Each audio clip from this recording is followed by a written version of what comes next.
Middle east order बहुत तेजी से तब्दील हो रहा है। अरब ममालिक को इस बात का एहसास हो चुका है कि अमेरिका अब उनका दिफा करने की पोजीशन में नहीं है और यह एक चीज अमेरिका को बहुत भारी तो पड़ेगी, लेकिन अब जो तैयारियां अरब ममालिक ने की हैं वो अनप्रेसिडेंटेड है। जंग के साए मंडला रहे हैं। दोबारा से जंग छिड़ने की जो एक पॉसिबिलिटी है, उस पॉसिबिलिटी को लेकर भी अब अरब ममालिक ने, बिलखुसूस सऊदी अरब ने, पहले पाकिस्तान के साथ एसएमडीए और अब एक और बड़ा सरप्राइज दे दिया है सऊदी अरब ने। बिस्मिल्लाहिर्रहमानिर्रहीम, अस्सलाम वालेकुम। मैं हूं मखदूम शहाबुद्दीन। 25 अप्रैल 2026 हफ्ते का दिन। कुछ इंतहाई आमतरीन डेवलपमेंट्स हैं जो आपके सामने रखनी है। नाज़रीन इकराम, एक जानिब तो एक डेडलॉक जो है वो बरकरार है अमेरिका और ईरान के दरमियान।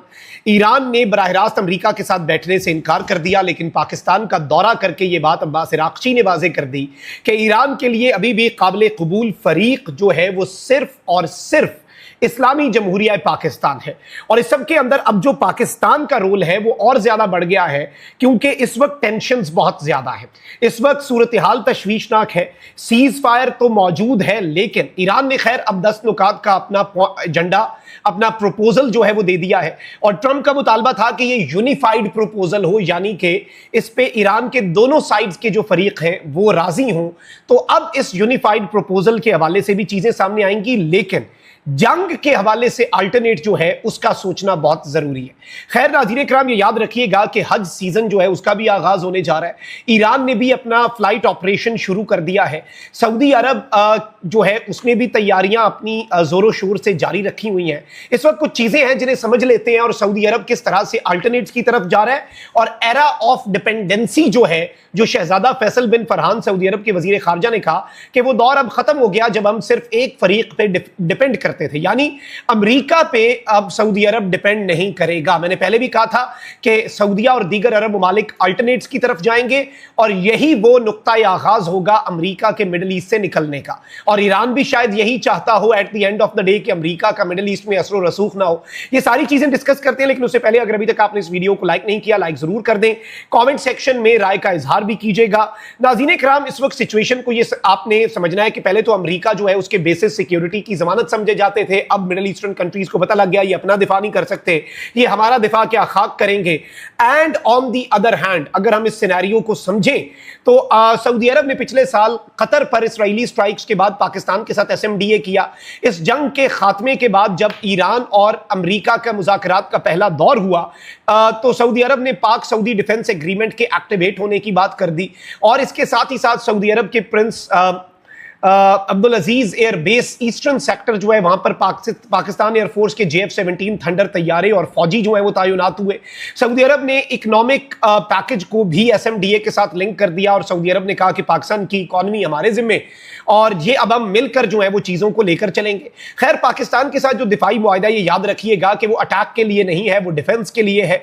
पाकिस्तान की पॉलिसी बड़ी वाज़ेह है और बड़ी क्लियर रही है, इसीलिए ईरान आज के दिन तक पाकिस्तान का रिगार्ड करता है। इस डिफेंस एग्रीमेंट का ईरान ने भी खैर मकदम किया था। ईरान ने कहा था ये बहुत अच्छा डिफेंस एग्रीमेंट है, आलम इस्लाम को ये काम करने चाहिए। तो ये सारी की सारी चीजें जो है ये आप इक्वेशन में डाले बगैर आगे तो बढ़ नहीं सकते। लेकिन अब एक और चीज बड़ी इंपॉर्टेंट है। सऊदी अरब ने तो पाकिस्तान के साथ डिफेंस एग्रीमेंट कर लिया। कतर भी इस वक्त इंटरेस्टेड है कि पाकिस्तान के साथ कोई दिफाई मुआहदा हो जाए, क्योंकि अमेरिका की जो गारंटीज हैं वो नाकाफी हैं, ये सबको समझ आ चुकी है। और अब अरब ममालिक अल्टरनेट्स की तरफ जाएंगे। मैं पहले भी तज्जिया इस पे यही दे चुका हूं कि मिडिल ईस्ट ऑर्डर तब्दील होगा तो उससे वर्ल्ड ऑर्डर तब्दील होगा। अमेरिका के सुपर पावर की कुर्सी पर बैठने के नीचे जो बुनियादें हैं वो मेजॉरिटी अरब्स के हाथ में है, और अगर वो बुनियादें हिल गई, वो कुर्सी ही खींच ली गई अमेरिका के नीचे से। और आप ये देख लें कि चाइना जो है वो इस सब में एक बड़ा इंपॉर्टेंट रोल प्ले कर रहा है। चाइना जो है उसने मोहम्मद बिन सलमान से राब्ता किया, यूएई के क्राउन प्रिंस खुद गए बीजिंग, शी जिनपिंग से मुलाकात की। तो चाइना भी अपना असर रसूख मिडिल ईस्ट में बढ़ा रहा है। तो अब अरब्स जो है वो पाकिस्तान की तरफ देख रहे हैं, वो अरब्स जो हैं वो देख रहे हैं चाइना की तरफ भी, लेकिन इसमें एंट्री होती है एक और अहम तरीन मुल्क की, और वो है यूक्रेन।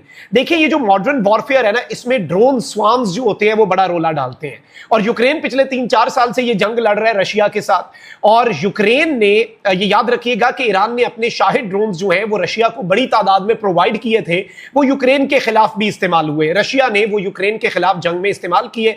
नॉर्थ कोरिया ने भी म्यूनिशंस और रॉकेट्स और मिसाइल्स और हजारों फौजी दिए जो रशिया ने यूज किए यूक्रेन के खिलाफ जंग में। और अभी भी ईरान के जो शाहिद ड्रोन्स हैं, जिन्होंने अरब ममालिक के लिए एक बड़ी प्रॉब्लम क्रिएट की हुई है, इन शाहिद ड्रोन्स के हवाले से देखें, ये तो ड्रोन्स बड़े सस्ते बनते हैं, लेकिन मिलियंस ऑफ डॉलर के आप इंटरसेप्टर इनके ऊपर फेंके वो तो आप कम हो जाएंगे, आपके पास रहेगा ही नहीं निजाम।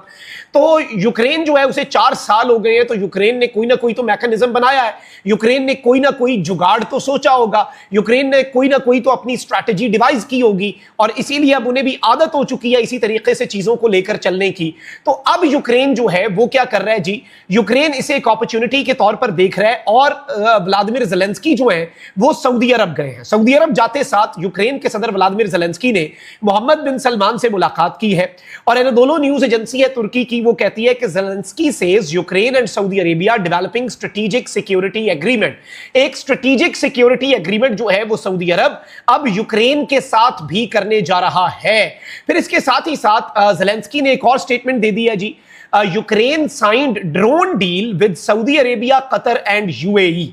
और एक और इंपॉर्टेंट चीज ये है नाज़रीन किराम कि ईरान का जो शाहिद ड्रोन है वो $1,30,000 का बनता है। इसे तबाह करने के लिए जो अमेरिका के पास इंटरसेप्टर मिसाइल है वो मिलियंस ऑफ डॉलर्स का है। तो इसलिए दर्दे सर है कि $1,00,000 का, ये अब यूक्रेन के प्रेसिडेंट ने क्लेम किया कि ये $1,00,000 का बनता है, लेकिन ये इसके आगे पीछे ही है। ये शाहिद ड्रोन जो है, अब यूक्रेन कहता है कि हमने जुगाड़ कर लिया है और हमने इस $1,00,000 के ड्रोन को गिराने के लिए $10,000 का इंटरसेप्टर बना लिया है।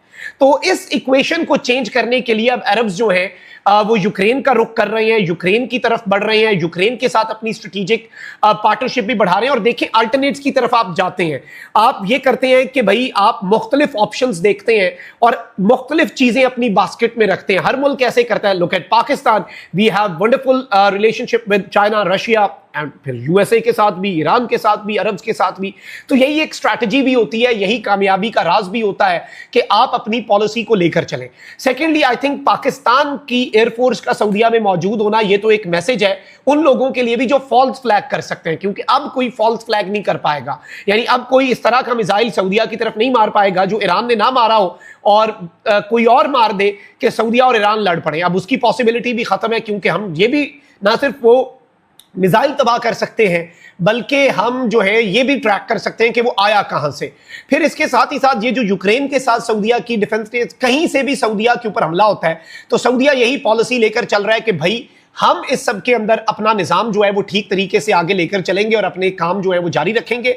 बाय द वे, मुज़ाकरात के हवाले से मैं आपको ये बता दूं कि कुछ इंपॉर्टेंट डेवलपमेंट सामने आ रही हैं और पाकिस्तान जो है वो अभी भी कोशिश कर रहा है। लेकिन इस वक्त नाज़रीन किराम, ईरान के न्यूक्लियर प्रोग्राम के हवाले से भी पाकिस्तान ने एक प्रपोजल दिया है अमेरिका और ईरान को कि ना थोड़ी ना साड़ी। कुछ कंट्रीज जो हैं वो इसमें दोनों ममालिक को जो कबूल हो वो आ जाए और वो इसमें अपना काम कर दें। तो ये भी एक पॉसिबिलिटी इस सारे मामले के अंदर इस ज़िमन में डिस्कस हो रही है। लेट्स सी चीजें किधर जाती हैं, उस हवाले से मजीद भी कुछ चीजें आपके सामने रखेंगे, लेकिन अभी तक की ये डेवलपमेंट्स थी जो आपके सामने रखना बहुत जरूरी थी। अपना बहुत ख्याल रखें। अल्लाह निगहबान।